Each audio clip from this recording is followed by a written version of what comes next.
Mr. Lee's killer has been identified, arrested, and now will be brought to justice. The suspect, 38-year-old Nima Momeni, was taken into custody without incident. Everyone has wanted answers. Mr. Lee and Mr. Momeni knew each other. Violent acts like this are jarring to us all. Even one murder is too many.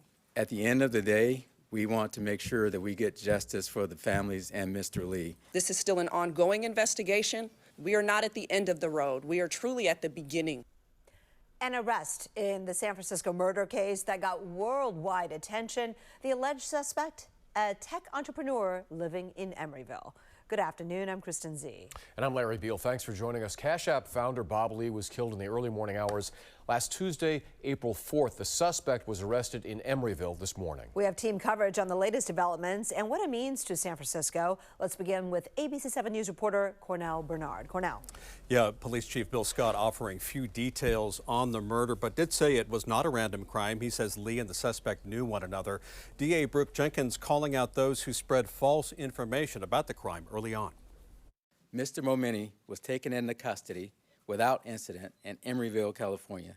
San Francisco Police Chief William Scott announcing a break in the case in the stabbing death of 43-year-old tech executive Bob Lee. Scott says 38-year-old Nima Momeni was arrested in the East Bay and charged with murder. According to his LinkedIn profile, Momeni was a tech entrepreneur who worked for Expand IT. The chief says Lee and his suspected killer were not strangers. We can confirm that Mr. Lee and Mr. Momeni knew each other. However, we will not be able to provide further details at this time.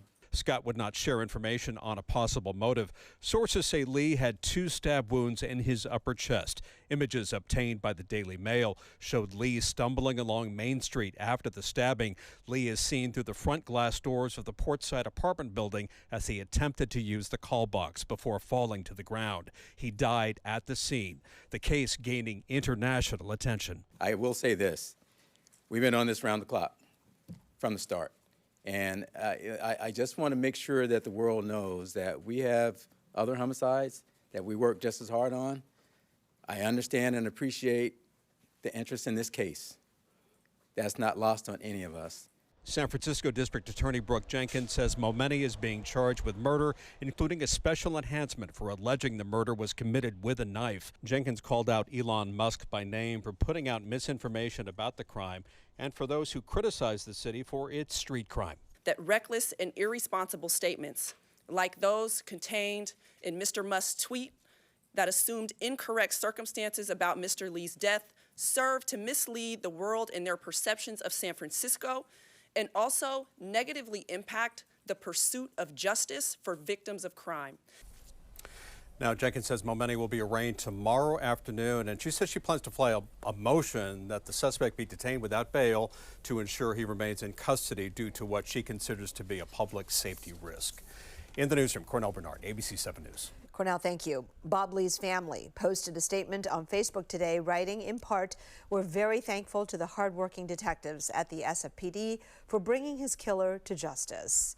Our next steps will be to work with the district attorney's office to ensure that this person is not allowed to hurt anyone else." Nima Momeni worked in tech himself, somebody who lived and worked out of a building Harlan Street in Emeryville. ABC 7 News reporter Amanda Del Castillo spoke with the suspect's neighbors. Woke up to loud noises of the cops speaking on their speakerphone, telling someone to put their hands up. A neighbor of the man arrested and accused in the stabbing death of Cash App founder and tech executive Bob Lee, describing the early morning police activity outside the Bessler building in Emeryville. The man, who has asked us to withhold his name, identified his neighbor as Nima Momeni. I heard that it was Nima, who I think everyone in this complex kind of knows. He was friendly with everyone, said hello to everyone. He's very welcoming, very kind. He's a good neighbor. So what he's accused of? So what he's accused of is a shock to all of us because he's such a nice fellow, and we all hope that it's not true. The suspect is being accused of stabbing Lee in the early morning hours of April 4th along Main Street in San Francisco. It's news Momeni's neighbors were following closely. That's absurd. That's been circulating everywhere, and I had no idea that would be someone that literally we've had a lot of interaction with on and off this complex. A complex being described as an exclusive high-end live and work space, and also the listed address for the company Expand IT, Momeni's company. Momeni and Lee both tied to tech. Momeni now accused in Lee's death. We're shocked by the murder because there's been so much violence in San Francisco and Oakland as well. So it's even more shocking to find out that your neighbor is accused of the murder. In Emeryville, Amanda Del Castillo, ABC 7 News. The murder of Bob Lee reignited a narrative among some that San Francisco is a dangerous, crime-ridden city. Now, property crime like car break-ins may be up, but as we showed you last week, violent crime is actually down in the city. ABC 7 News reporter Suzanne Fawn looked into the perceptions and realities of San Francisco today. Whether you're visiting San Francisco for the first time, yeah, I think it's very lovely, or you lived in the city for decades like Angelica Mina. The city has progressed a lot. We have a lot of technology. We also have a lot of people. There are many different perceptions of the city by the Bay. The high-profile killing last week of tech executive Bob Lee raised questions and concerns about how safe it is to live and work in San Francisco. My mom's like, yes, please don't go out at night. You know, people are worried, but I'm like, you know, I know my area. I know what to do.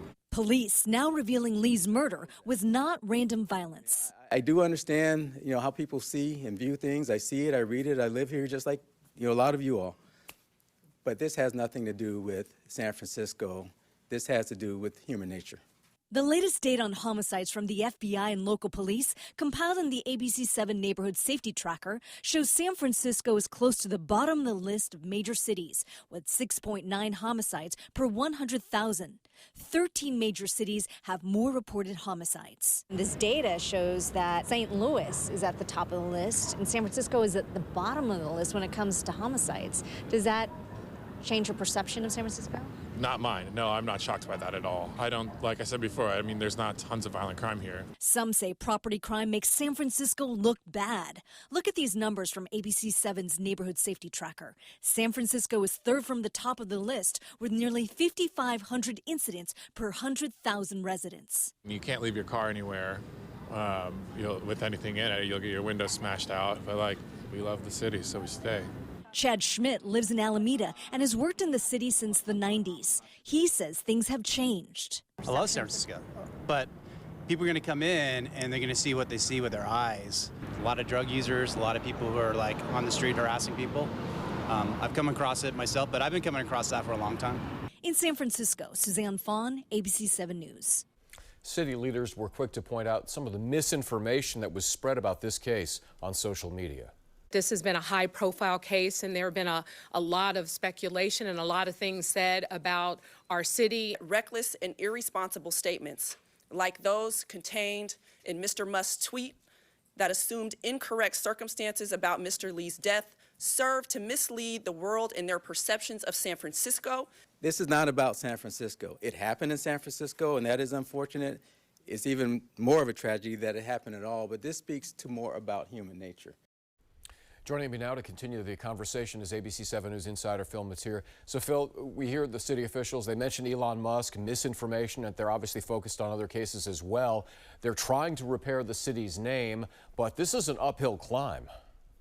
It is. And Elon Musk is an international figure, and what he tweets out gets international attention, rightly or wrongly. I mean, he's not exactly what I'd call an expert in any of this, but he is a big force in the Twitterverse.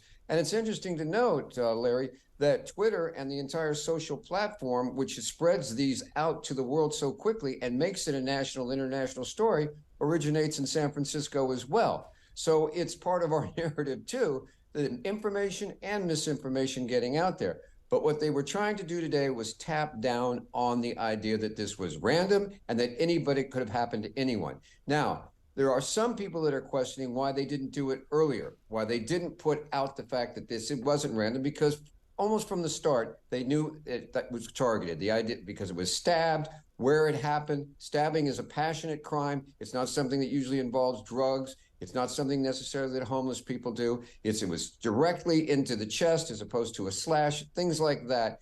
Where it happened, all gave that indication. But the police didn't want to put that out because they were afraid it would spook or tip off the suspect. and they had the suspect under surveillance for the last couple of days. So they took a chance because they wanted to get an arrest. And it's a gamble. It has its wins. It has its losses. Yeah, obviously they didn't want to do anything that was going to risk the investigation. Yeah. But the city, we still have a big PR problem in the city of San Francisco. How does this one arrest help the cause to try to change perceptions? Well, first off, if you noticed, it was the mayor, the police chief, and the district attorney all together, all working together. That is a change in San Francisco. That wasn't necessarily the case a couple of years back, where we had DAs and police at odds with each other and the mayor at odds with the district attorney. So they were out to send a unified message that San Francisco is working together and has trust among its public safety officials. That's one thing. The other thing is that, Larry, it's not just the world's perception. San Francisco just recently completed or released the findings of a study, of a survey of San Francisco residents, and they found that a growing number of them feel that the city is unsafe. It got the worst safety rating it's gotten in nearly 20 years, with a third of the people saying that they didn't feel safe going out at night. So that is a perception problem or a reality problem, but whatever it is, it's not just the outside world, it's in San Francisco as well. Yeah, I mean, it's both, actually, and they have to be solved if we're going to make any progress here. ABC 7 News Insider Phil Matier, thank you for the insight, as always.